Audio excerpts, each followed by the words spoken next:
नमस्कार विद्यार्थी मित्रांनो, स्वागत सगळ्यांचं PWMPC वालामध्ये। आजच्या सेशनमध्ये आपण पाहणार आहोत संयुक्त गट ब आणि संयुक्त गट क, ग्रुप बी आणि ग्रुप सी ह्या ज्या दोन परीक्षा आहेत नॉन गॅझेटेड सर्व्हिसेसच्या, अराजपत्रित सेवेच्या, ह्या दोन परीक्षांची परीक्षा पद्धती म्हणजे स्कीम ऑफ एक्झामिनेशन काय आहे, म्हणजे परीक्षेचे टप्पे कसे आहेत, याच्यासाठी पात्रता काय काय आहे, एलिजिबिलिटी काय काय लागते, काय काय नाही लागत वगैरे वगैरे। म्हणजे ज्या विद्यार्थ्यांना गट ब आणि गट क ची तयारी करायची आहे अशा सर्व विद्यार्थ्यांना ह्या व्हिडिओच्या माध्यमातून कशा प्रकारे तयारी करायची आणि आपण त्याला पात्र आहोत की नाहीत या सगळ्या गोष्टींची सविस्तर माहिती ह्या व्हिडिओमध्ये तुम्हाला पुढे मिळणार आहे। त्यामुळे व्हिडिओ शेवटपर्यंत बघा, तुम्हालाही उपयोगात येईल आणि इतर जे आणखी विद्यार्थी असतील तुमच्या ओळखीचे किंवा रिलेटिव्स वगैरे ज्यांना पुढे चालून MPSC करायचं असेल त्यांच्या सगळ्यांसाठी सुद्धा हा व्हिडिओ अतिशय उपयुक्त असणार आहे। तर बघूयात मित्रांनो, मग संयुक्त गट ब आणि गट क याची परीक्षा पद्धती कशी आहे, पूर्व परीक्षा काय असते, मुख्य परीक्षा काय असते, कुठल्या परीक्षेला इंटरव्ह्यू असतो, कुठल्या परीक्षेला नसतो, पात्रता काय काय असते, इत्यादी इत्यादी बाबींवर चर्चा करूयात। मित्रांनो, आत्ता रिसेंटली म्हणजे 2024 पासूनच आयोगाने गट ब आणि गट क जे आहेत ह्या परीक्षा स्वतंत्ररित्या म्हणजे पूर्व परीक्षा स्वतंत्ररित्या घेण्याचं डिक्लेअर केले आणि त्याच माध्यमातून आत्ताची जी रिसेंट एक्झाम झाली आहे गट ब ची पण आणि गट क ची पण, ह्या दोन्ही पूर्व परीक्षा सेपरेट झाल्या आहेत। यानंतर त्यांची मुख्य परीक्षा सुद्धा सेपरेटच होणार आहे, स्वतंत्र होणार आहे। मग आपण बघून घेऊयात आता नेमकं काय आहे याची सिस्टीम, अभ्यासक्रम वगैरे काय आहे तो। सो मित्रांनो, सगळ्यात पहिल्यांदा तुम्हाला हे माहिती पाहिजे की गट ब आणि गट क ह्या ज्या अराजपत्रित सेवा परीक्षा आहेत याच्यामध्ये नेमकं कोणकोणत्या पदांसाठी आपण अप्लाय करू शकतो किंवा कोणकोणते पद युजुअली ह्या परीक्षांमधून भरले जातात। तर मित्रांनो, गट ब जे आहे ग्रुप बी सर्व्हिसेस, महाराष्ट्र अराजपत्रित सेवा ज्याला आपण म्हणतो, तर त्याच्यामध्ये युजुअली गट ब मध्ये हे 4 पद असतात बघा। एक आहे सहाय्यक कक्ष अधिकारी, त्याला आपण असिस्टंट सेक्शन ऑफिसर किंवा डेस्क ऑफिसर म्हणजे ADO किंवा ASO पण म्हणतो। राज्य कर निरीक्षक म्हणजे स्टेट टॅक्स इन्स्पेक्टर म्हणजे STI म्हणतो आपण त्याला। पोलीस उपनिरीक्षक म्हणजे PSI आणि दुय्यम निबंधक म्हणजे सब रजिस्ट्रार म्हणू शकतो आपण त्याला, किंवा मुद्रांक निरीक्षक म्हणजे स्टॅम्प इन्स्पेक्टर पण म्हणू शकतो आपण त्याला। श्रेणी 1चं पद आहे ते। अशा 4 वेगवेगळ्या पदांसाठी गट ब ची परीक्षा होत असते पूर्व आणि मुख्य स्वरूपात। आणि गट क मध्ये काय येतं, गट क मध्ये एकूण 6 वेगवेगळ्या प्रकारचे पद येतात क्लास 3 चे, गट ब मध्ये क्लास 2 चे आणि गट क मध्ये क्लास 3 चे। याच्यामध्ये ते उद्योग निरीक्षक, त्याला आपण इंडस्ट्रियल इन्स्पेक्टर म्हणतो, उद्योग संचालनालयामध्ये येतं ते पद। दुय्यम निरीक्षक ज्याला आपण एक्साइज सब इन्स्पेक्टर म्हणतो किंवा एक्साइज इन्स्पेक्टर म्हणतो राज्य उत्पादन शुल्कमध्ये। तांत्रिक सहाय्यक म्हणजे टेक्निकल असिस्टंट ते विमा संचालनालय म्हणजे LIC मध्ये असतं ते पद। कर सहाय्यक म्हणजे टॅक्स असिस्टंट हे GST मध्ये असतं पद। आणि लिपिक टंकलेखक म्हणजे क्लर्क आणि टायपिस्ट, हे 5 पद आहेत। त्यानंतर एक 6वं पद आहे बघा, 6वं पद ते सहाय्यक मोटर वाहन निरीक्षक, असिस्टंट मोटर व्हेकल इन्स्पेक्टर, लक्षात ठेवा।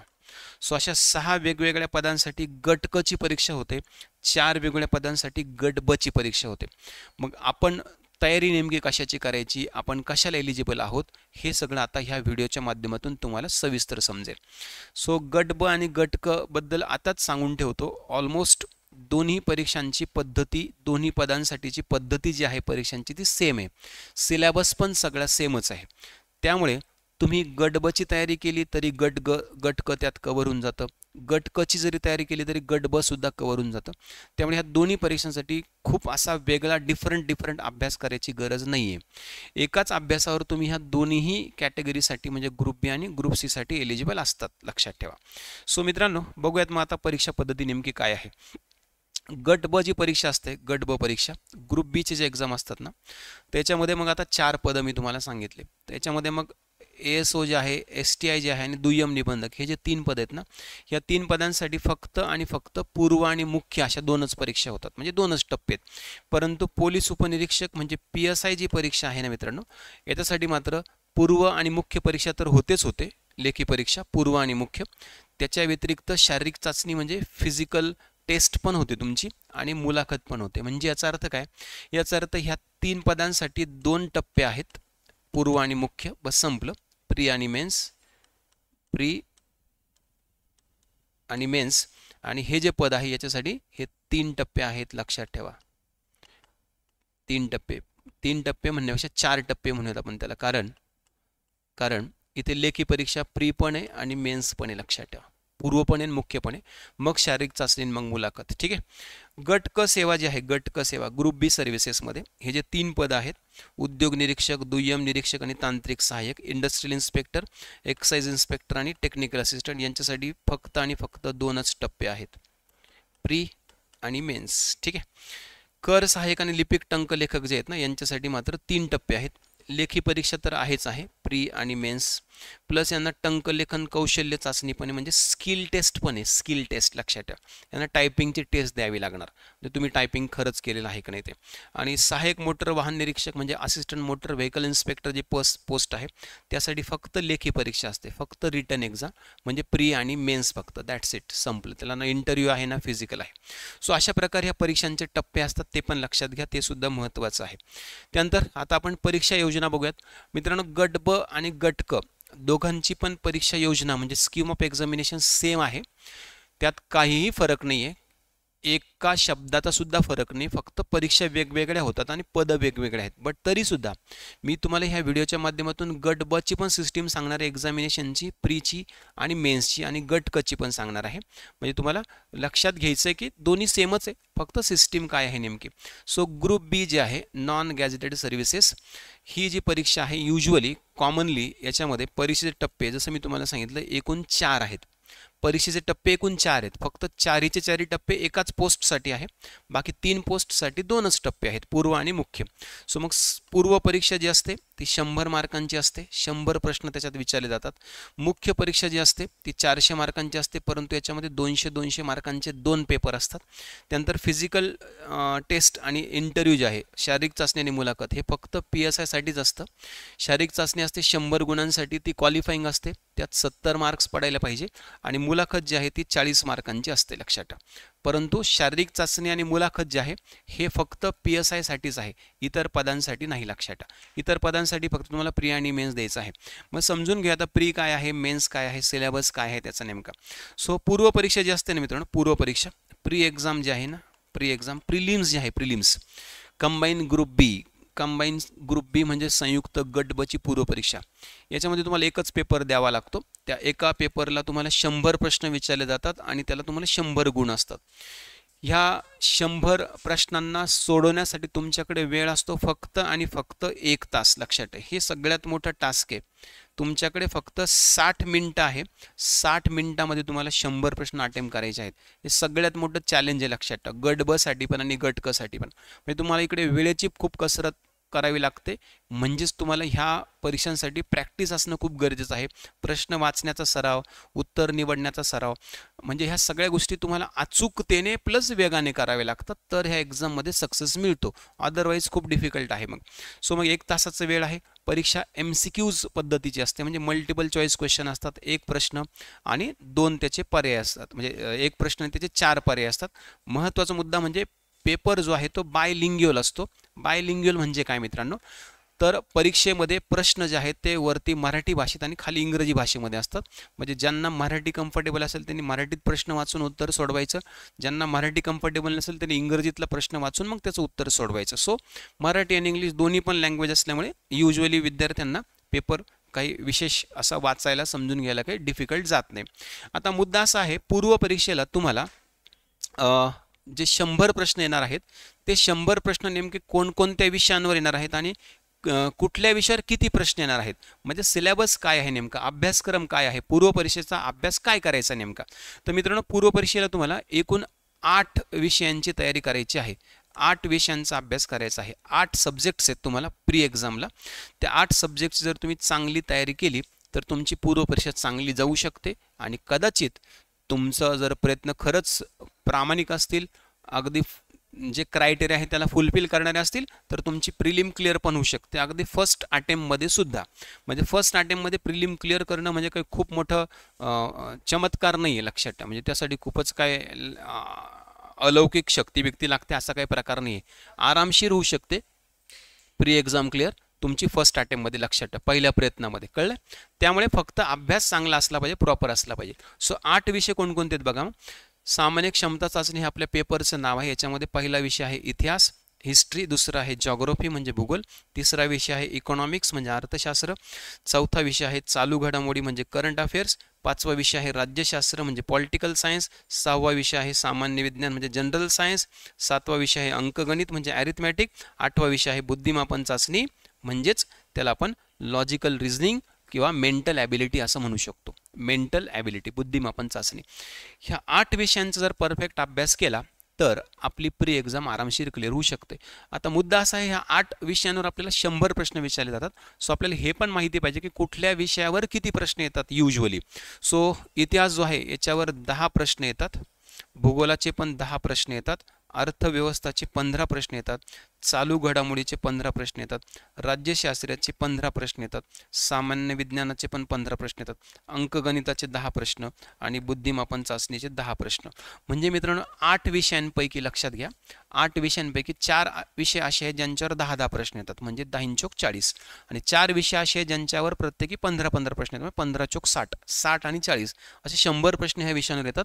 हा त्याचा अभ्यासक्रम आहे. सविस्तर तुम्हाला ह्या PDF माध्यमातून पण मिळेल, आयोगाच्या वेबसाईटवर पण आहे, तुम्ही गुगलवर पण सर्च करू शकता, ही PDF तुम्हाला भेटून जाईल की याच्यात नेमकं काय वाचायचं, काय आहे नेमकं वगैरे वगैरे. संदर्भ ग्रंथ आपण घेतले की हे सगळं कव्हर होऊन जातं, त्यामुळे त्याच्यात काही जास्त टेन्शन नाही आहे. सो ही प्री एक्झाम जर तुम्ही समजा क्वालिफाय झालात म्हणजे 100 पैकी जर तुम्हाला समजा आताचा रिसेंट ट्रेंड जो कट ऑफ लागला ग्रुप बीचा त्याचा जर विचार केला तर साधारणपणे 60+ 62+ ज्यांना मार्क्स आहेत ते क्वालिफाय झालेत मेन्ससाठी. म्हणजे तुम्हाला 100 पैकी 60+ 62+ मार्क घ्यायचे आहेत. 65 will be the safe score. So 65 mark पडतील अशा हिशोबाने यांच्या सगळ्यांचा अभ्यास आपला झाला पाहिजे. 65 मार्क पाडायचे म्हणजे आपण कमीत कमी 80-85 प्रश्न अटेम्प्ट केले पाहिजे. म्हणजे तेवढी स्पीड आणि ॲक्युरसी पण आपल्याला मेंटेन करणं गरजेचं आहे, लक्षात घ्या. ठीक आहे, चलो. त्यानंतर मित्रांनो ग्रुप सी सर्व्हिसेससाठी पण सेम आहे, त्यामुळे ती मी आता रिपीट करत नाही. ग्रुप सी आणि ग्रुप बीची प्रिलिम जी आहे ती सेम आहे. एकच पेपर, 100 प्रश्न, 100 मार्क, 60 मिनिटांचा वेळ आणि विषय पण तेच 8च विषय लक्षात ठेवा जे तुम्हाला मी आत्ता सांगितले मगाशी, हेच ते 8 विषय आहेत. म्हणजे सेम आहे, म्हणजे तुम्ही एकाच अभ्यासावर दोन्ही पण परीक्षा देऊ शकतात, नो प्रॉब्लेम. एक महत्त्वाचा मुद्दा तुम्हाला सांगायचा राहिला तो म्हणजे MCQज जर एक्झाम असेल, MCQज पॅटर्नची म्हणजे मल्टिपल चॉईस क्वेश्चनचे जर प्रश्न असतील तर मात्र त्याला निगेटिव्ह मार्किंग पण असते, लक्षात ठेवा. निगेटिव्ह मार्किंग म्हणजे 1:4 ही निगेटिव्ह मार्किंग असते. नकारात्मक गुण व्यवस्थापन असते, लक्षात ठेवा. म्हणजे काय रे नेमकं, म्हणजे याचा अर्थ असा होतो जर तुमचे 4 प्रश्न जर चुकले तर 4 चुकलेल्या प्रश्नांसाठी तुमचा एका प्रश्नाचा मार्क म्हणजे 1 मार्क वजा होऊन जाईल. किंवा आपण असं पण म्हणू शकतो एक प्रश्न जर चुकला, एक प्रश्न, तर प्रत्येक चुकीच्या उत्तरासाठी एवढे मार्क मायनस होतील, 0.25 मार्क मायनस होतील प्रत्येक एका चुकीसाठी. 4 चुकले तर 1 मायनस होईल, सिंपल लॉजिक आहे. सो निगेटिव्ह मार्किंग असल्यामुळे अभ्यास केल्यानंतर पेपर सोडवताना फार काळजीपूर्वक प्रश्न वाचून सोडवावे लागतात. विनाकारण रिस्क घेऊन पण चालत नाही, कारण मग विनाकारण रिस्क घेतली की तुमचं निगेटिव्हमध्ये होऊन जाईल स्कोअर. निगेटिव्ह स्कोअर झाला की तुमचा रिझल्ट आणि चान्सेस अजून कमी होऊन जातील. त्यामुळे प्रश्न फार काळजीपूर्वक वाचून समजून सोडवावे लागतात. नेहमी डोक्यामध्ये कॅल्क्युलेशन ठेवावं लागतं की एवढे एवढे मार्क आले पाहिजेत, चुका कमी झाल्या पाहिजे, जास्तीत जास्त प्रश्न बरोबर आले पाहिजे, तेव्हा आपला रिझल्ट येतो, लक्षात घ्या. ठीक आहे. सो मग एकदा का तुम्ही प्री क्वालिफाय झालात मित्रांनो, मग तुम्हाला द्यावी लागते मुख्य परीक्षा. आता मी परत एकदा रिपीट करतो मित्रांनो, मुख्य परीक्षा जी आहे ही सुद्धा गट ब आणि गट क ची सेम आहे. म्हणजे स्कीम ऑफ एक्झामिनेशन पण सेम आहे, सिलेबस पण सेम आहे, सगळं सारखंच आहे. मग मी तुम्हाला गट ब ची मुख्य परीक्षा एक्सप्लेन करतो काय आहे सिलेबस, परीक्षा पद्धती.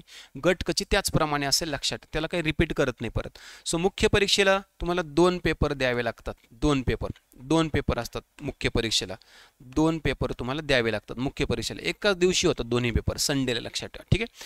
हे दोन्ही पेपर असतात ना 200-200 मार्कांचे असतात. पेपर 1 200 मार्कांचा, पेपर 2 पण 200 मार्कांचा, एकूण 400 मार्क. पेपर 1ला 100 प्रश्न विचारले जातात, पेपर 2ला पण 100 प्रश्न विचारले जातात. म्हणजे इकडे सुद्धा युजली 1 प्रश्न 2 मार्कांना आहे. इकडे सुद्धा म्हणण्यापेक्षा प्रीला 1 प्रश्न 1च मार्काला आहे, इकडे 1 प्रश्न 2 मार्कांना आहे, लक्षात ठेवा. आणि इकडे सुद्धा निगेटिव्ह मार्किंग आहे, 1:4 किंवा एका प्रश्नासाठी तुमचे 0.5 मार्क मायनस होतील, कारण इकडे एका प्रश्नाला 2 मार्क आहे, लक्षात ठेवा. ठीक आहे. सो निगेटिव्ह मार्किंग असल्यामुळे इथे सुद्धा जपूनच पेपर आपल्याला द्यावा लागतो. आता प्रश्न असा आहे की हे 100 प्रश्न कुठले आणि हे 100 प्रश्न कुठले, म्हणजे पेपर 1 मध्ये काय आणि पेपर 2 मध्ये काय ते समजून घेऊयात. ठीक आहे. सो मित्रांनो पेपर 1 जर तुम्ही पाहिला, पेपर 1 तर हा असतो मराठी आणि इंग्रजीचा. याच्यात मराठीचे 50 प्रश्न, इंग्रजीचे 50 प्रश्न. याला 100 मार्क, याला पण 100 मार्क. ठीक आहे. आणि याला वेळ असतो मात्र फक्त 1 तास आणि ही पण MCQज लेवलची परीक्षा असते. त्यानंतर पेपर 2 जो आहे, पेपर 2 याच्यात सामान्य अध्ययन आणि बुद्धिमापन चाचणी असते. याच्यामध्ये 100 प्रश्न येतात 200 मार्कांना. याला सुद्धा 1च तास वेळ असतो आणि हे पण सगळे MCQजच असतात. म्हणजे पहिला पेपर मराठी आणि इंग्रजीचा आहे, 100 प्रश्न 200 मार्क, मराठी इंग्लिशचे 50-50 प्रश्न, 1 तासांचा वेळ आणि MCQज. दुसरा पेपर जो आहे तो आपला जनरल स्टडीजचा पेपर म्हणून ओळखला जातो. याच्यामध्ये 100 प्रश्न आहेत 200 मार्कांसाठी, 1 तासांचा वेळ आहे आणि MCQज आहेत आणि निगेटिव्ह पण याला आहेत, लक्षात ठेवा. फक्त PSI साठी तुम्हाला मेन्स नंतर फिजिकल पण द्यावी लागेल 100 मार्कांची आणि मुलाखत पण द्यावी लागेल 40 मार्कांची, बट फॉर PSI ओनली, बाकी पदांसाठी नाही. गट ब बद्दल बोलतोय मी. गट कचं नंतर सांगतो ॲडिशनल काय आणखी मेन्स नंतर. ठीक आहे. सो अभ्यासक्रम काय आहे मग? मुख्य परीक्षा जी आहे तुम्हाला 2 पेपर द्यायचे आहेत. पहिला पेपर मराठी इंग्लिशचा आहे, दुसरा पेपर जनरल स्टडीजचा आहे. तर मराठी इंग्लिशमध्ये काय करायचं, जनरल स्टडीजमध्ये कोणकोणते विषय आहेत नेमके त्याचा थोडक्यात आढावा घेऊयात. सो पहिला जो पेपर आहे मित्रांनो, पेपर क्रमांक 1, ज्याच्यामध्ये 100 प्रश्न आहेत आणि 200 मार्क आहेत. निगेटिव्ह मार्किंग पण 1 तासांचा वेळ आहे. याच्यामध्ये मराठी आणि इंग्रजीचं ग्रामर आहे बघा, शब्दसंग्रह आहे म्हणजे वोकॅब्युलरी ज्याला आपण म्हणतो, वाक्यरचना आहे, व्याकरण आहे, म्हणी वाक्यप्रचार आहे आणि उतार्यावरचे प्रश्न पण असतात. इंग्लिशला पण सेम आहे, कॉमन वोकॅब आहे, सेंटेन्स स्ट्रक्चर आहे, ग्रामर आहे, तेच इंग्लिशमध्ये. Use of idioms and phrases आहेत, त्यांचं मिनिंग आहे, कॉम्प्रिहेन्शन ऑफ पॅसेज आहे म्हणजे उतार्यावरचे प्रश्न. सो दोघांचा सिलेबस सेम आहे. याच्यावर 50 प्रश्न असतात, याच्यावर 50 प्रश्न असतात, 100-100 मार्क. आपल्या शाळा कॉलेजप्रमाणे इतक्या मार्कांना पास वगैरे असं काही प्रकार नसतो. जेवढा स्कोर होईल तेवढं तुमचं रिझल्ट येण्याचे चान्सेस जास्त. म्हणजे तुम्ही 200 पैकी ह्या पेपरला जर 130-140 जर मार्क घेतले तर रिझल्टचे चान्सेस जास्त, लक्षात ठेवा. 100च्या आत असलं तर मात्र थोडंसं डिफिकल्ट असेल. हा झाला पहिला पेपर. दुसरा जो पेपर आहे त्याला जनरल स्टडीजचा पेपर म्हणतो आपण. याच्यामध्ये वेगवेगळे विषय आहेत, ज्यातले बरेचसे विषय तुम्हाला प्रीला पण होते. म्हणजे याचा अर्थ काय, दुसऱ्या पेपरचा अभ्यास जो आहे तो तुम्हाला पूर्णपणे नवीन नाही करायचा आहे. दुसऱ्या पेपरचा ऑलरेडी बराच अभ्यास तुमचा प्रीला झाला आहे, कारण तेच विषय इकडे रिपीट आहे. काही थोडे विषय फक्त नवीन आहेत. मग काय नेमके बघून घेऊयात. पहिला विषय आहे बुद्धिमापन चाचणी, दुसरा आहे चालू घडामोडी करंट अफेअर्स, तिसरा आहे अंकगणित आणि सांख्यिकी नवीन ॲड झाले, स्टॅटिस्टिक्स म्हणतो आपण त्याला, स्टॅटिस्टिक्स हे प्रीला नव्हतं. चौथा आहे माहितीचा अधिकार, RTI म्हणतो आपण त्याला, हे पण नवीन ॲड झालं आहे. आणि महाराष्ट्र लोकसेवा हक्क अधिनियम. पण याच्यावर प्रश्न कमी येतात, याच्यावर फक्त 3च प्रश्न येतात, लक्षात ठेवा. अंकगणित आणि बुद्धिमापनावर जवळपास हे दोन्ही मिळून 22 प्रश्न येतात, त्यामुळे हे दोन्ही महत्त्वाचे आहेत, लक्षात ठेवा. चालू घडामोडीवर साधारणपणे 10 प्रश्न येतात अप्रॉक्सिमेटली. त्यानंतर पुढचा विषय आहे भारतीय संघ राज्यव्यवस्था म्हणजे आपलं राज्यघटना. याच्यावर पण जवळपास 10 प्रश्न, कधी कधी 15 पण येऊ शकतात. राज्यघटनेशी संबंधित सगळं सिलेबस आहे, प्लस याच्यामध्ये आपलं पंचायत राज पण आहे बऱ्यापैकी. त्यानंतर 6वा विषय आहे भारताचा आणि महाराष्ट्राचा भूगोल, प्लस याच्यामध्ये पर्यावरण पण आहे. पर्यावरणावर 1-2 प्रश्न येतात, 2-3 प्रश्न, बाकी सगळे भूगोलावरचे प्रश्न असतात. दोन्ही मिळून 10 प्रश्न येतात जवळपास. 7वा विषय आहे सामान्य विज्ञान आणि तंत्रज्ञान, जनरल सायन्स आणि टेक्नॉलॉजी. जनरल सायन्समध्ये फिजिक्स, केमिस्ट्री, बायोलॉजी म्हणजे झुलॉजी, बॉटनी पण आहे. आणि टेक्नॉलॉजीमध्ये रिमोट सेन्सिंग आहे, ड्रोन आणि एरियल फोटोग्राफी आहे, जिओग्राफिकल इन्फॉर्मेशन सिस्टीम आहे. त्यानंतर त्याचे ॲप्लिकेशन्स आहेत, इन्फॉर्मेशन कम्प्युटर टेक्नॉलॉजी पण आहे, GPS पण आहे, वगैरे वगैरे सगळं. तर युजली जनरल सायन्स जे आहे याच्यावर 12 प्रश्न येतात 24 मार्कांना आणि टेक्नॉलॉजी जे आहे याच्यावर 8 प्रश्न येतात 16 मार्कांना. म्हणजे सामान्य विज्ञान तंत्रज्ञान जे आहे ते 20 प्रश्न 40 मार्कांसाठी आहे. म्हणजे हा पण एक महत्त्वाचा विषय आहे, लक्षात ठेवा. त्यानंतर 8वा विषय आहे, 8वा आणि शेवटचा विषय लक्षात ठेवा तो म्हणजे अर्थव्यवस्था. अर्थव्यवस्थेवर जवळपास 15 प्रश्न येतात. म्हणजे मेन्सला तुम्हाला अंकगणित बुद्धिमत्ता, त्यानंतर विज्ञान तंत्रज्ञान आणि अर्थव्यवस्था या 3 विषयांवर जास्त फोकस करावं लागेल रिझल्ट आणण्यासाठी, लक्षात ठेवा. बाकी मग इतिहास, भूगोल, राज्यघटना तर आहेतच सपोर्टिव्ह तुम्हाला, चालू घडामोडी वगैरे वगैरे. ठीक आहे. बट हे बाकीचे विषय महत्त्वाचे, त्यांचा सिलेबस पण बराच आहे, लक्षात अर्थव्यवस्थेचा. त्यानंतर मित्रांनो जसं की मी तुम्हाला सांगितलं की गट ब ची मुख्य आणि गट क ची मुख्य सेमच आहे. गट क च्या मुख्य परीक्षेला सुद्धा तेच सेम 2 पेपर आहेत 200-200 मार्कांचे.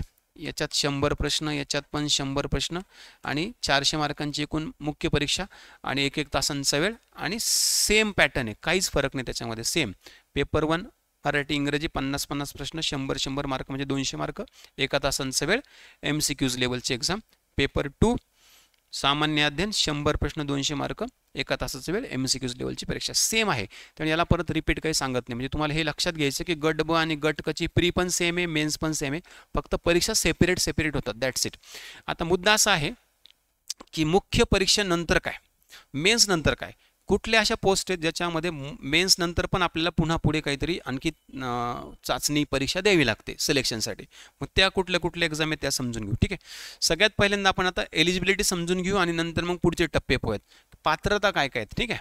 मग सगळ्यात पहिली पात्रता भारतीय नागरिकत्व पाहिजे आपल्याकडे, डोमिसाईल काढून घ्यायचं आपलं, आदिवास प्रमाणपत्र, वयोमर्यादा जाहिरातीची मध्ये जे दिनांक दिले असेल ना त्या दिनांकानुसार गृहीत धरली जाते. लक्षात. ठीक आहे. सो मग आता वयोमर्यादा बघून घ्या. किमान आणि कमाल, कमीत कमी जास्तीत जास्त, कमीत कमी 18 वर्ष, काही पदांसाठी 19 पण आहेत. लक्षात ठेवा.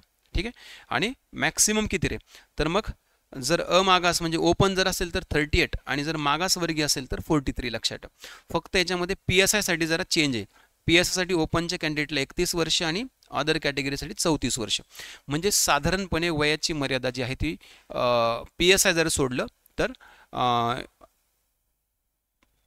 ओपन कॅटेगरीसाठी 38 आणि अदर कॅटेगरीसाठी 43. आणि जर PSI जर विचार केला तर PSI मध्ये ओपन कॅटेगरीसाठी 31 आणि अदर कॅटेगरीसाठी 34. थोडं आणखी तर याच्यामध्ये पण थोडी सवलत आहे काही जणांना, ती पण तुम्हाला सांगतो थोडक्यात. मी फक्त सारांश सांगतो, काही जास्त खोलात जात नाही. खेळाडू असतील, समजा खेळाडू, माजी सैनिक असतील, अल्पसेवा केलेले काही अधिकारी असतील, दिव्यांग असतील, त्यानंतर दिव्यांग समजा प्रकल्पग्रस्तांना, भूकंपग्रस्तांना फक्त लिपिक टंकलेखकसाठी वयाची थोडीशी हे आहे, सवलत आहे, बाकीच्यांना नाही.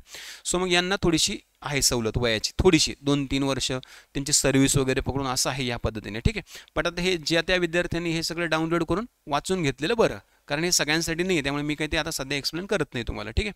बट सांगून ठेवतो की असं असतं. लक्षात ठेवा. शैक्षणिक अर्हता म्हणजे एज्युकेशनल क्वालिफिकेशन काय असतं. एज्युकेशनल क्वालिफिकेशनमध्ये तुम्हाला लागतं मान्यताप्राप्त विद्यापीठाची पदवी, किंवा तुम्ही त्या पदवीच्या 3ऱ्या वर्षाला असला तरी चालतात. लक्षात. ठीक आहे. 3ऱ्या वर्षाला, किंवा त्या पदवीला गव्हर्नमेंटने जे अजून काही इतर कोर्सेस ज्यांना मान्यता दिली आहे त्या पदवीचे इक्विव्हॅलंट कन्सिडर केले ते पण चालू शकतं. लक्षात ठेवा. पण तुम्हाला ते बघून घ्यावं लागेल. ठीक आहे. कळलं. याच्यामध्ये फक्त असिस्टंट मोटर व्हेकल इन्स्पेक्टर जे आहे ते पद सोडून. लक्षात ठेवा. कारण याच्यासाठी युजली असिस्टंट मोटर व्हेकलसाठी थोडंसं वेगळं क्वालिफिकेशन लागतं. त्यानंतर उद्योग निरीक्षक जे पद आहे त्याच्यासाठी वेगळी आहे. त्याच्यामध्ये अभियांत्रिकीमधली म्हणजे स्थापत्य अभियांत्रिकी असेल किंवा स्थापत्य अभियांत्रिकीमधले त्याचे संबंधित जे विषय असतील ना, वास्तुविद्या, नगर रचना वगैरे आहे का, तर त्या प्रकारचं पदविकामध्ये डिप्लोमा पण चालतं. लक्षात ठेवा. आणि विज्ञान शाखेतली पण पदवी चालते याला, उद्योग निरीक्षकाला, बाकी चालत नाही, आर्ट वगैरे. ठीक आहे. त्यानंतर सहाय्यक मोटर वाहन निरीक्षणासाठी काय आहे, तर यांची SSC HSC कंप्लीट केलेली पाहिजे, मेकॅनिकल इंजिनिअरिंग पाहिजे, 3 वर्षाचा डिप्लोमा, स्वयंचल ऑटोमोबाईल इंजिनिअरिंग नाही का, हे AMVI साठी आहे. म्हणजे काही पदं अशी असतात ज्यासाठी स्पेसिफिक क्वालिफिकेशन लागतं, बरेचसे पदं असं असतात ज्याच्यासाठी जनरल क्वालिफिकेशन पण चालतं. लक्षात. ठीक आहे. चला, हे झालं पात्रतेबद्दल. शारीरिक अर्हता काय असते. असे बरेचसे पदं आहेत किंवा असे काही पदं आहेत ज्याच्यासाठी फिजिकल तुमचं फिटनेस किंवा शारीरिक अर्हता जी आहे ना, म्हणजे फिजिकल तुमची एलिजिबिलिटी पण खूप महत्त्वाची असते. लक्षात ठेवा. कुठले पद आहेत मग ते, तर PSI साठी लक्षात ठेवा शारीरिक अर्हता पाहिली जाते. ठीक आहे. याच्यामध्ये उंची पाहिजे 165 सेंटीमीटर मुलांसाठी, छाती पाहिजे न फुगवता 79 आणि फुगवल्यानंतर 84 सेंटीमीटर मुलांसाठी. मुलींसाठी उंची पाहिजे 157 सेंटीमीटर, पायात चप्पल, शूज बीज काही न घालता. लक्षात ठेवा. ठीक आहे. दुय्यम निरीक्षक जे आहे, एक्साईज इन्स्पेक्टर जे पद आहे, एक्साईज सब इन्स्पेक्टर जे पद आहे, तर त्या एक्साईज सब इन्स्पेक्टरसाठी मुलांसाठी उंची आहे 165 सेंटीमीटर, छाती तीच आहे. लक्षात ठेवा. फक्त उंची आणि छाती पण सेमच आहे. मुलींसाठी उंची आहे बघा 155 सेंटीमीटर आणि त्यांचं वजन पण पाहिलं जातं, मिनिमम 50 किलोग्रॅम वजन मुलींचं पाहिजे एक्साईज सब इन्स्पेक्टरसाठी. आणि सहाय्यक मोटर वाहन निरीक्षक जे आहे ना, AMVI, यासाठी मुलांसाठी उंचीमध्ये 2 सेंटीमीटरचं सूट आहे, 163 सेंटीमीटर आणि छाती सेम आहे. त्यानंतर उंची मुलींसाठी 155 सेंटीमीटरच आहे, सेमच ह्या एक्साईज सारखंच, आणि वजन मात्र 25 किलो चालतं. लक्षात ठेवा. ठीक आहे. रंगांध व्यक्ती नसायला पाहिजे. लक्षात ठेवा. ह्या पदासाठी असिस्टंट मोटर व्हेकलसाठी कलर ब्लाइंडनेस पर्सन चालत नाही. ठीक आहे. आणि दृष्टी चष्म्यासह किंवा चष्म्याशिवाय चांगली पाहिजे, म्हणजे चष्मा असला चालतो, फक्त कलर ब्लाइंडनेस चालत नाही. लक्षात ठेवायला. ठीक आहे. चला, त्यानंतर शारीरिक चाचणी पण PSI साठीच आहे, परंतु शारीरिक चाचणी सध्या क्वालिफाईंग करून टाकली आयोगाने. क्वालिफाईंग म्हणजे पात्रता साठीचे फक्त मार्क पकडले जाणार नाही. तुम्हाला 100 पैकी 70% म्हणजे 70 मार्क घ्यायचे आहेत. 70 मार्क जर घेतले तर तुम्ही इंटरव्ह्यूसाठी क्वालिफाय होऊ शकता तुमच्या मुख्य परीक्षेच्या मार्काच्या आधारे. कळलं? 70 नाही पडले तर मात्र तुम्ही क्वालिफाय होणार नाहीत. लक्षात. ठीक आहे. 70 गुण पाहिजे मुलाखतीसाठी पात्र होण्यासाठी. ठीक आहे. शारीरिक चाचणीमध्ये काय काय असतं मग 70 मार्क कसे पडतील तुम्हाला? मग जर पुरुषांचा मुलांचा विचार केला तर गोळाफेक असतं. गोळाफेक 7.260 किलोग्रामचा गोळा 15 मार्क स्पेसिफिक डिस्टन्सपर्यंत. पुलअप्स असतात 20 मार्कांना. लांब उडी असते 15 मार्कांना. धावणे असतं 800 मीटर 50 मार्कांना. आणि मुलींचा जर विचार केला महिलांचं तर त्यांना गोळाफेक असतं 4 किलो वजनाचं त्याला 20 मार्क. धावणे 400 मीटर 50 मार्क. लांब उडी 30 मार्क. हे मॅक्सिमम मार्क आहेत. तुम्ही मग किती लांब उडी मारतात त्यानुसार तुम्हाला मार्क पडू शकतात. लक्षात. ठीक आहे. सो हे अशा प्रकारे फिजिकल आहे, शारीरिक चाचणी आहे PSI साठी. हे जर तुम्ही क्वालिफाय केलं मग तुमची मुलाखत होते बघा 40 गुणांची. मग मुलाखतीत जेवढे मार्क पडतील आणि मुख्य परीक्षेला जेवढे मार्क पडतील ते दोन्ही मार्क मिळून तुमचा निकाल लागतो फायनल. लक्षात ठेवा. ठीक आहे. बाकी पदांसाठी ते हे नाही आहे काही. ठीक आहे. ग्रुप C जे आहे गट क त्याच्यामध्ये टॅक्स असिस्टंट एक पद आहे आणि क्लर्क टायपिस्ट एक पद आहे ज्याला टायपिंग आहे बघा. पण मग आता बऱ्याच मुलांना हा पण एक प्रश्न पडतो कारण त्यांनी ऐकले असेल कुठेतरी वाचले असते की टायपिंगमध्ये काही जणांना सूट असते. मग कुणाकुणाला सूट असते रे टायपिंगचं? म्हणजे टायपिंग अगोदरच केलेली पाहिजे की नंतर केली तरी चालते? तर नंतर केली तरी चालते काही पदांसाठी. मग कुठले पद आहेत? काही पदांसाठी म्हणण्यापेक्षा काही उमेदवारासाठी. मग कोण आहेत ते? सो टंकलेखन जे ना दिव्यांग जे ना दिव्यांग आरक्षणाचा ज्यांनी लाभ घेतला ना त्यांना 2 वर्षापर्यंत टायपिंग कंप्लीट केलं तरी चालतं. लक्षात. दिव्यांग माजी सैनिक जे आहे ना त्यांना सुद्धा तेच आहे. लक्षात. 2 वर्षापर्यंत माजी सैनिक सुद्धा. ठीक आहे. त्यानंतर अनाथ उमेदवार जे आहेत ना त्यांसाठी पण तीच आहे. लक्षात. अनाथ आणि जे भूकंपग्रस्त असतील अंशकालीन कर्मचारी असतील ना त्यांना सुद्धा 2 वर्षांची सवलत आहे. ते निकाल लागल्यानंतर 2 वर्षाच्या आत ती परीक्षा पास झालं तरी चालतं. लक्षात. नंतर सर्टिफिकेट दिलं तरी चालतं यांना. पण हे सोडून बाकीचे जे आहेत त्यांना अगोदरच टायपिंग कंप्लीट करून घ्यावी लागेल. मग कोणती टायपिंग लागते रे? टायपिंग कुठली लागते आपल्याला? टायपिंग लागते बघा मराठी 30 आणि इंग्लिश 40. लक्षात ठेवा. मराठी 30 आणि इंग्लिश 40. जर मराठी आणि इंग्लिश दोन्ही पण टायपिंग केलं तुम्ही टॅक्स असिस्टंटला एलिजिबल होतात. बट जर तुम्ही फक्त मराठीच केलं किंवा फक्त इंग्लिशच केलं तर फक्त क्लर्क टायपिस्टलाच एलिजिबल होतात. कारण क्लर्क टायपिस्टमध्ये मराठी क्लर्क आणि इंग्लिश क्लर्क सेपरेट जागा असतात. परंतु टॅक्स असिस्टंटला मात्र असं नाही आहे. कर सहाय्यकाला दोन्ही पण टायपिंग असलं तरच एलिजिबल होतात. लक्षात ठेवा. ठीक आहे. फीस असते बघा एक्झामला. पूर्व परीक्षेला ओपन कॅटेगरीसाठी 394, अदर कॅटेगरीसाठी 294 आणि मुख्य परीक्षेला पण 544 आणि 344 अशी फीस तुम्हाला भरावी लागते. लक्षात. ठीक आहे. त्यानंतर यानंतरचा मुद्दा आहे मित्रांनो महत्त्वाचा शेवटचा मुद्दा तुम्हाला सांगायचा की ह्या एवढे सगळे परीक्षांचे टप्पे जर तुम्ही पार केलेत पूर्व मुख्य वगैरे सगळे परीक्षा टप्पे जर तुम्ही पार केलेत तर मग तुम्हाला याच्यानंतर डॉक्युमेंट व्हेरिफिकेशन करावं लागतं. पर्सनल व्हेरिफिकेशन, कॅरेक्टर व्हेरिफिकेशन हे सगळं झालं की मग फायनली तुम्हाला ऑर्डर मिळते जॉईनिंगची. तुम्ही तिकडे जाऊन जॉईन होऊ शकतात. 1 वर्षाचं प्रोबेशन पिरियड असतं. नंतर तुमची सर्व्हिस कंटिन्यू होते. PSIला जर तुमचं सिलेक्शन झालं तर 1 वर्ष मात्र तुमची नाशिकला महाराष्ट्र पोलीस अकॅडमी या ठिकाणी ट्रेनिंग असते. ट्रेनिंग कंप्लीट केल्यानंतर मग तुम्हाला जॉईनिंग मिळते. तिकडे तुमचं 1 वर्षाचं प्रोबेशन असतं. नंतर तुम्ही तुमची सर्व्हिस तिकडे कंटिन्यू करू शकता.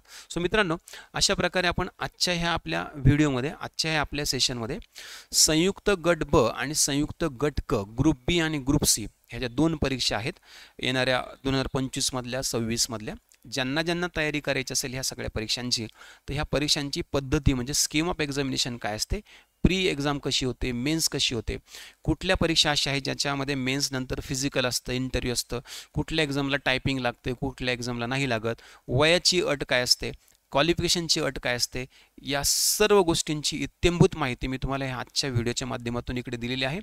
आय होप तुम्हाला आणि आणखी नवीन तयारी करणाऱ्या विद्यार्थ्यांना या व्हिडिओच्या माध्यमातून एकदम सविस्तर गायडन्स मी केलेला आहे. त्यांना त्याचा नक्कीच फायदा होईल आणि तुमची जी तयारी आहे गट ब किंवा गट क ची तर त्या तयारीसाठी तुम्हाला ह्या सगळ्या माहितीचा नक्कीच उपयोग होईल.